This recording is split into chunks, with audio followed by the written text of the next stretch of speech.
Okay, this is the solar system I told you about on the phone. I haven't finished the wiring yet, but I've got it all kind of screwed together, and I can at least now get to the point where I can show you like what I've got and how it's connected.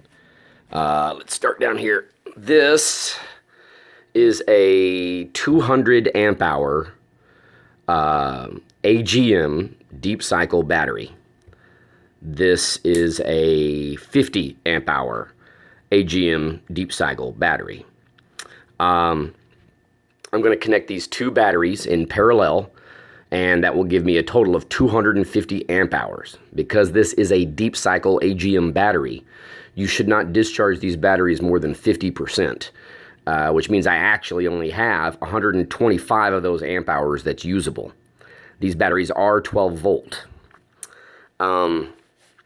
Now, you can discharge these batteries according to the manufacturer 60%, which would give me 150 usable amp hours at 12 volts. If you take the amp hours and multiply it by the volts, you'll get the watt hours. And you can do that 150, anywhere from 125 to 150 amp hours times 12 volts. It's going to give you approximately 1,500 to 1,800 watt hours. And converting all of your stuff into watt hours is necessary if you want to be able to compare apples to apples. Amp hours doesn't really tell you a whole lot, but watt hours tells you how many watts you can use and for how long you can use them. Right? So just to give you an example, if you don't already know, if you have 1,800 watt hours and you're going to use 300 watts continuously at a time, then that gives you 6 hours. So 300 into 1,800, 6 hours. All right. So I'm going to wire these. When I get done, I'll send you another video that shows it how it's wired. But essentially, wire these in parallel. And parallel is positive to positive and negative to negative. Okay? It's very simple. Being 12-volt batteries, you've got to use pretty hefty battery cable. This stuff is, I believe this is 4.0. No, 2-aught gauge. 2/0. I think that's 2-aught is how they say that. But that's a big battery cable. And if I get over, like, I think it's like 3 feet, then I have to go to a bigger cable. So using 12 volt, you always want to try not to use 12 volt, but for a small system, this is supposed to be like a portable solar generator. So there's the panels, and that little box there is the mounts that I'm going to use to mount. But that's 400 watts of solar. And I bought each of those panels for $65 a piece on sale on Amazon, brand new. Let's see here. All right, so on any solar system, you can see I have it labeled PVN. That's photovoltaic, so that's your solar panels. This is the input. This is a breaker, a 30 amp breaker. Because if you combine the amperage in parallel, because these panels will be wired in parallel, the amperage comes out to like 26 amps or something like that, max amps open circuit voltage. And you multiply that by 1.25. For any breaker, multiply whatever amperage, max amperage you're going to have by 1.25. And that comes out to like 31 amps. So I just went in with a 30 amp breaker. So let's hope that don't constantly get thrown. If not, I'll have to size the breaker higher. If you want to have this on a house and you want to be code compliant, you have to have a switch, a kill switch for your panels. I don't have one. This is just a breaker. It will not suffice to meet code for a kill switch. You have to have another switch. But since this is not for a house, this is a portable installation, there are no regulations, there is no code. So if I want to disconnect my panels, I can just unscrew them here. If you look, all these breakers are the same. It's just got a rubber grommet covering it. And it's real simple. You just screw them down. You can use a screwdriver with a little hex nut attachment on it. It's very easy. So you always want to disconnect your panels before you do anything with the controller, okay? And you always want to make sure your controller is connected to your batteries before anything else, all right? This is a $25, I'll just give you an idea of the cost. The batteries are the biggest cost. This is a $385 battery, this 200 amp hour. This right here was a $96 battery. These breakers were about $4 to $6 a piece, and the controller was $25. This controller is a is it PWM. I think it's PWM is the acronym. PWM controller. They're not very efficient. For small systems, it's fine. But if you want to get any bigger than what I have here, you're going to need to go to an MPPT controller.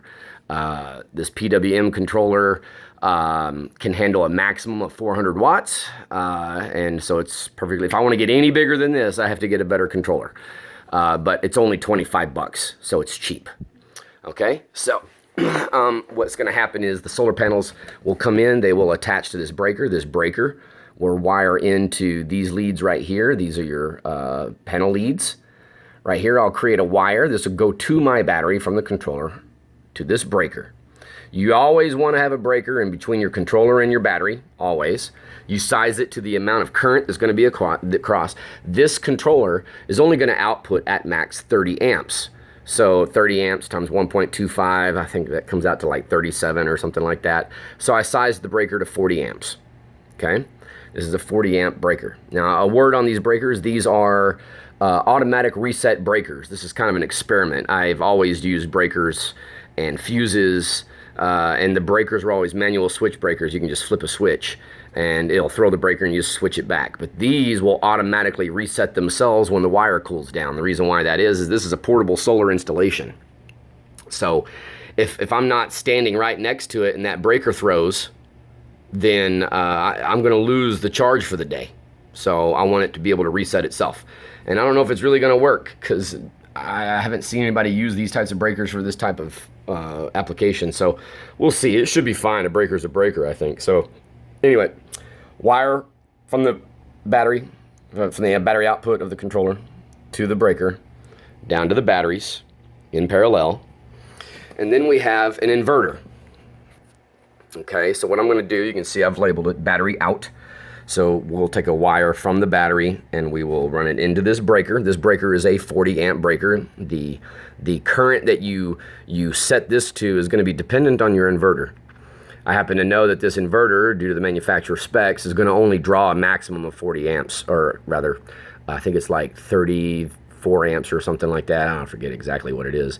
But, and it has its own fuses built into the inverter. Most inverters do. But as you get bigger and bigger, you're going to definitely want this breaker in between your inverter and your battery for safety. So I went ahead and did it for this system because I wanted this system to emulate the bare minimum components you need on every system, even the large system. So you definitely need a point in between your battery and your inverter, a breaker for safety. You want to rely on the built-in safety mechanisms of your inverter. You see the inverter wires. This is what comes with it. I'm going to remove these and I'm going to create my own wires. Okay. This here is a very cheap Bestech 300 watt pure sine wave inverter. If you're going to like run a laptop or anything like that, you're going to want a pure sine wave inverter. It's worth the money. It more closely matches the AC current that comes out of your wall.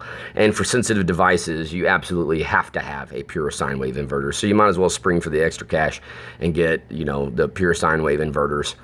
Don't mess with the modified sine wave inverters. Another word on this says that it is 300 watts.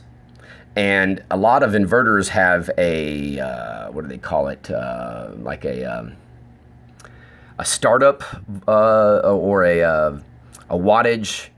I forget what the term is, but basically some devices, like say a refrigerator, it runs on 600 watts. But when it first kicks on, it can jump up to 1,000 watts for like a second. So the better pure sine wave inverters, like this one is not, it says it's 300 watts, but some of them will say 300 watts, 600 max, which means for like a second, it can do 600 watts. So if you're running a device that normally runs at 250 watts, but every now and then when it starts up, it might draw, 500 watts, then you're going to want to get an inverter that has that extended voltage. I forget the proper term, but it's like a, hell, I'll have to look it up. But you'll see it. It's easily marked and labeled. It'll say 300 watts continuous, and then like 600 watts, whatever, whatever that term is. This does not have that feature. It is 300 watts continuous, and there is no extra. You don't get anything above 300 watts even for a second. 300 watts is all you're going to get. And a word about your inverters. Let's say you got a 300 watt inverter. You never really want to run more than 250 watts out of it, okay? You never want to max out your inverter. So, you know, having those inverters that have that jump wattage, you know, it can be beneficial. So that way you can run at that continuous or closer to that continuous wattage and get that max output more often. So on this one, realistically, yeah, you can run 300 watts. You shouldn't do it for very long. More than likely, I'll be running about 250, 275 watts out of this continuously. This particular inverter has 2 AC outputs and 2 USB DC outputs. Anytime you're going to charge your phone or anything, you always want to use these direct DC outputs. And you might want to get a fuse box for DC, like a DC fuse box, if you want to like charge a whole bunch of DC devices and stuff. Because if you plug in your phone, and you could plug in your phone to these AC outlets, there's a conversion loss when you convert from battery, which is DC, into AC. And it's just more efficient to just keep drawing directly off DC because your phones and stuff, they all charge off DC. So, and the last bit of this is that the inverter just plugs up to a simple power strip that's mounted up there just so I got more outlets. The whole thing is attached to a hand truck. And you see I've used electrical conduit straps. You can get them on the electrical aisle in Home Depot or Lowe's, whatever hardware store you want. And I did not use plywood because this is concrete board and it's cheaper. Cheaper than plywood. It was half the price for more quantity. So I went with that, and it's non-flammable, and it can't mildew if it gets wet and stuff. And in a portable installation, that's what I wanted to do. Later, I'm going to attach boards on the outer edges all the way around. Okay, all the way down on the floor. The little outer edges will go all the way around. Little board, and then I will attach a wall here and a wall here, and put a roof on it and a front door on it, that way I can just leave it outside and it can get rained on and none of my electrical stuff is gonna short out or get messed up. But for now, I'll have to wheel it back and forth when I want to charge stuff just in case it rains until I finish building the box. But right now it's good enough to start wiring. This hand truck costs $69 at Tractor Supply, and it's a 600-pound capacity hand truck. That battery, this big 12-volt 200 amp hour weighs 121 pounds. This battery right here, this 50 amp hour weighs 44 pounds. So you can see that we're not meeting the capacity on this hand truck remotely close. So it's quite easy to move around on that hand truck. And like I said, when I finish wiring it, I'll send it to you. You can see the wiring finished. A little word on tools. I told you I've got tools here. Anytime you're going to be doing a lot of electrical stuff, you might as well just invest in these tools. But you see I've got all kinds of connectors, and down here in this cardboard box I have what are they? I forget what they call it. A heat gun. I've got crimpers for crimping ferrules. When you stick your wire into this controller, you basically strip your wire and then put the bare wire up in there and then screw that down. But I've got these things called ferrules that go over that bare wire, but leave it exposed, but it makes it nice and neat and you get better contact. So I've got ferrule crimpers, I've got little connectors and crimpers, and I've got the rubber jackets that go around it to make sure there's no wire exposed, and heat guns to make it all good. Obviously I've got all the wires, wrenches, screwdrivers, all that kind of stuff. Captain tape to tape your batteries. This tape can get up to 500 degrees without melting, and when you remove it, it leaves no adhesive sticky residue afterwards. Excellent, very strong stuff for holding your batteries together. You're going to need various strippers. This one can strip big wires like 2-aught and 4-aught gauge wires, like big battery cables. You got smaller strippers which can do like your 10, 12, 8 gauge wire, stuff like that.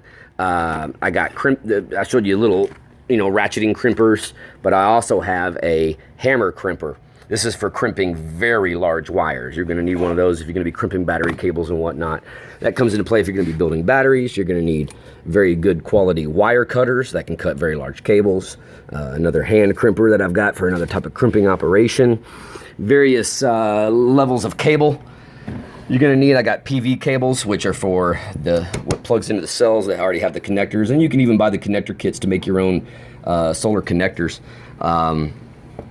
So I'll have some extra wire laying around and stuff like that. And that should cover it for now.